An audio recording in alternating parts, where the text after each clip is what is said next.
everyone, welcome back. Chris McCormick joined by Isabella Martinez. And today we have an opportunity to take a look at Titleist's new GT1 line. Just a reminder, GT1 is going to be replacing current TSR1 in that lighter weight, little more user-friendly model. But before we jump into the base here, make sure, give us a like, subscribe to the channel, and with that, you ready to hit some shots? I'm ready. Let's do it. All right, Isabella, so we're gonna start with driver. We've already captured some data with previous generation TSR1. Now going into GT1, this is gonna be a little bit different look, sound, feel compared to what we just tested with TSR1. First impressions, just at address. Notice anything different? I think it looks pretty similar. Has that classic Titleist look to it. Titleist has done a great job over the years of kind of preserving that classic look and that piano black finish on the crown that everybody's kind of accustomed to. How well did you hit that? Not my best, but clearly still went, right in the middle of the fairway, so. Titleist historically, really good, consistent performer off of that low heel strike. So for players that miss kind of that part of the face, there hasn't been many offerings out there that are as stable and consistent as what we've seen out of not only the TSR family, but now new GT family as well. More towards the center. Yeah. Start line was solid. Yeah. Started straight, falling right.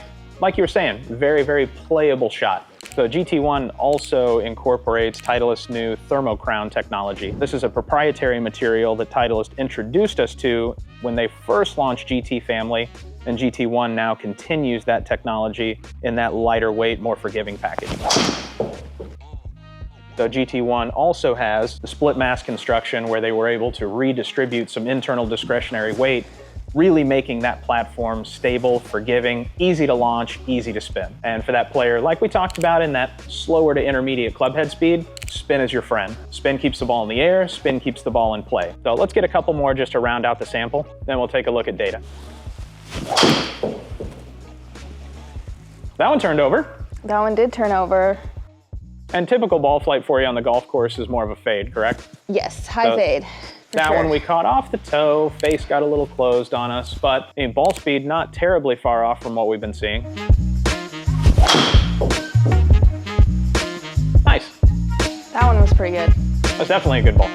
So one thing I also want to note with GT1, they're upgrading the face technology as well. So they're incorporating what they're referring to as a speed ring, which helps stabilize the perimeter of the face, and then also marrying that with what they have in their face technology called VFT, which is variable face thickness. So that's just gonna help us preserve ball speed on a larger striking or surface area of the club face. So that ball right there, slightly high toe, spin was perfect, launch was good, and pretty good ball overall.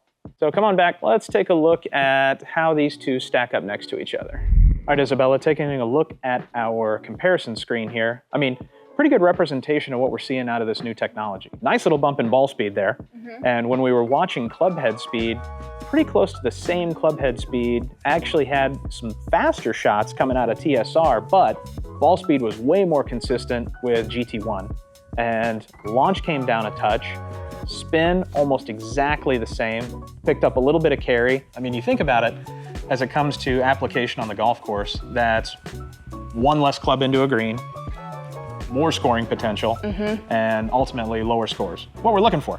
Definitely. So with that, let's jump into GT1 Fairway and see how that works for us. Let's do it. So Isabella, complement to what we just tested in GT1 Driver is going to be GT1 Fairway. Lowest, deepest center of gravity of any of the GT woods, so most forgiving, easiest to launch. First impressions compared to what we tested in TSR1, what do you notice at address? To me, looks almost exactly the same as TSR1.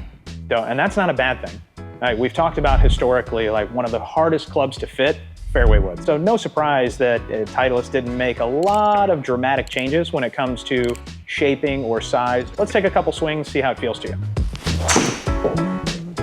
Nice. So one thing that I really like that we're gonna see this year with GT1 is now the addition of a second weight port. So really giving us an opportunity to fine-tune launch, spin, juice a little extra ball speed if we shift that weight up towards the front. So still able to take care of the extra stability factor and also produce slightly faster ball speed and fine-tuned launch. That sounded good. Yeah, that was great. Historically, fairway woods have been a little tough for me to hit off of turf. And you're not alone. But that felt great. Yeah, launch is good, spin is good, and for a player that might be looking at GT1, seeing a spin come in with that high, the spin rate close to 36, a little higher than I may prescribe for you, but for a player that needs that launch and spin, this is pretty interesting. This is almost on autopilot for us now. Almost feel like I can't miss hit it. That's fantastic. I mean, if you have a fairway wood that, like we said, autopilot, that's something that a lot of players out there really would be looking for. Great ball. That is so close to just dead center. Let's get one more and we will compare these guys. Great ball. That's a good one to end on. Yep, that was pretty good. All right, let's take a look at those. So taking a look at GT1 versus TSR1 in the fairway category, I mean, really cool story to tell here. I mean, numbers that are jumping out to you, what do you see for us? First thing I see is 5 yards more carry, which, you know, I'll never complain about that. Absolutely not.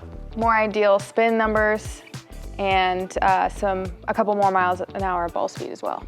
I mean, faster off the face, more spin for more stability, further carry, further total. And I like looking at that dispersion pattern because north to south, everything tightened up and even had a couple balls that turned over and wanted to draw for us. So I know right miss and typically struggle with fairway wood off the turf. And so this is same kind of launch as what we saw with TSR1, but faster, straighter, further. Exactly. So, nothing wrong with that. Nothing wrong with that, I'll take it.